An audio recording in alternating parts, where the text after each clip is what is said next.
Merci Pauline. Et du côté des pompiers, le dispositif va être allégé. Un peu moins de 1000 pompiers vont rester mobilisés pour traiter les lisières et les potentielles reprises. Nous avons voulu passer la journée avec 2 d'entre eux. Ils sont jumeaux et ils ont leur manière bien à eux de travailler. Corentin Bellard, Pauline Bensassi et Geoffrey Marin-Joris. Voici le capitaine Fuster, pompier en Gironde, et voici que surgit un deuxième capitaine Fuster. Simon à droite, Corentin à gauche, même coupe de cheveux, même air déterminé, tous les deux gauchers et pompiers, jumeaux jusque dans le métier. Tu as un passage de bulle. Vas-y, attends, en noir.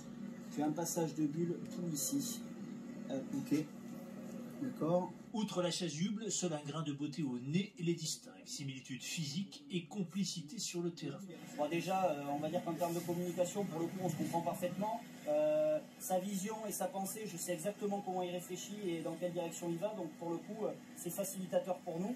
Papa était pompier, les jumeaux Fuster, 31 ans, ont repris le flambeau. Corentin identifie les points d'eau pour noyer les lisières, encore brûlantes, en forêt. On a eu comme information qu'on avait 3 citernes de 22 000 litres qui se prépositionnaient au niveau de l'aire des gens du voyage.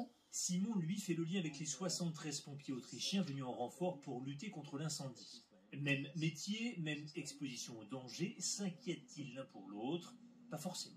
Pour le coup, le fait d'avoir vécu les mêmes choses finalement, mais c'est même plutôt rassurant, je trouve, de savoir finalement exactement ce qu'il va être amené à faire.